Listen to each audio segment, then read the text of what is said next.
Hey guys, it's Rich from Elk Endeavors. I'm out here. It's a beautiful morning, and I wanted to show that I come out and done my workout. I'm still a little bit out of breath, but I came out and did my jump rope workout, and now I'm headed back in to take a shower and take my son to karate. So I'm excited about that. But I wanted to quick shoot a video regarding the step that I'm going to talk about in my blog post today, which is that you have to give in order to get. And many of you have heard that, in order to receive money, you have to give money, and this is most prevalent, I think, in religious doctrine. I think almost every religious doctrine, if not every religious doctrine, has a principle where you give a little bit and you get a lot, and that's called tithing. So you're, as a Christian, for instance, if you are a devout Christian, or if you go to church, the idea is that you give 10% of your income to the church for what they do for you as a person and in your faith and things like that. And so that's part of the principle. It's not, I wouldn't say it's the whole principle, but that's the thing that I'm working with today. But what I find fascinating is that I think this is the heart, besides getting up in the morning and trying to work out and keep that consistent. I mean, it's a beautiful morning. My son was up and he was listening to Legos on the TV, so I didn't really have a choice but to get up and tell him to turn the TV down. And then once I was up, it was pretty easy. But with something like giving 10% of your income, whether you're giving it to church or you're giving it to charity or you're just giving it away, most people, including myself, are at a point where they can't give, and that's. To an extent that's true, but to an extent that's false, right? And so if I needed to find the money, like if all of a sudden my income decreased by 10%, I would be fine. It would be a little bit of a struggle, but I would be fine, because I'd find it and I'd figure out how to, cut here, cut there, and that sort of thing. And so that's, I think, the idea is what that does. What the principle of giving 10% of your income does is it makes you think more about your money. It makes you spend it more judiciously.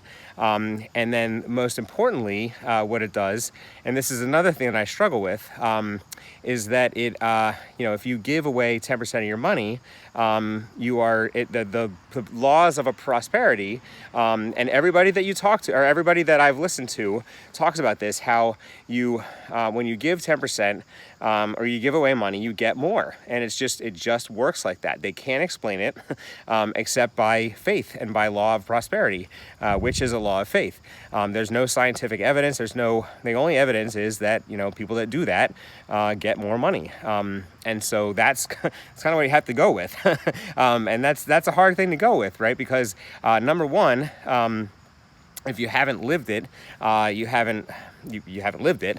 And number two, even if you do that, you don't know how long it's going to take to kick in, right? I mean, I could be giving away 10% of my income for 6 months, and I'd really be in a hole. And if nothing starts to come back to me, then that's going to be it's going to be a problem. The other part of that is that. The other part of that is that I don't believe that you're supposed to do that. The idea is not to give it away solely to get more. You don't give to the church. If you're tithing, you don't give to the church in hopes of getting more. But so there's this sort of selfishness philosophical principle that you have to deal with as well, and you have to come to terms with. And I don't know quite how to do that. So I'm really, really struggling with this one, and I would imagine anybody does. But those are my two struggles: is how am I going to do it, and how long is it going to take to kick in? And if I'm thinking like that, like if I'm thinking like, well, hey, listen, I gave 10% of my income to the church, and I've done that for the last 3 months, or I've given it to, like, I'd probably give it to, I'd split it up. I'd give some to church and offering and stuff like that, and then I'd give some to like an animal shelter, right? We have an animal shelter that we work with.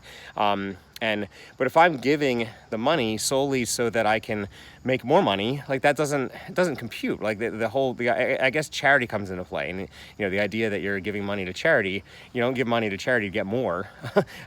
Except I guess that you could argue that you're giving money to get to charity to get more money, and then if you increase so let's say, okay, so if you decrease your income by 10% because you're giving it away, then you increase your income by 20%, then you've got 10% of that 20% extra to give.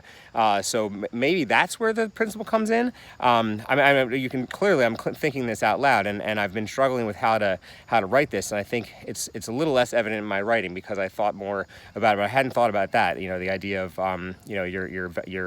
your income would increase, and therefore your ability to give would increase.